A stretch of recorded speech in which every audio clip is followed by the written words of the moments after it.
হে মালিক, তুমি আমাদের রক্ষাকারী, তুমি আমাদের রিজিক দাতা।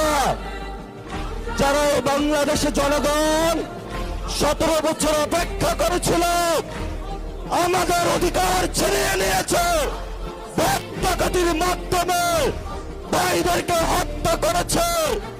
আয়েশের মালিক তোমার মালিকের বিচারে আমরা বিচার রেখে গেলাম। তুমি তাদের দৃষ্টান্তমূলক শাস্তি বাংলার মাটিতে জনগণের সামনে করবে।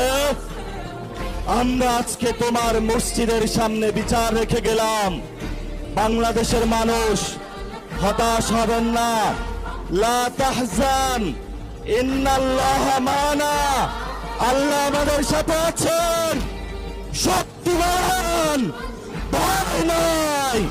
জয় করব আমরা ইনশাআল্লাহ দ্বিগুণ হয়ে পার্লামেন্টে।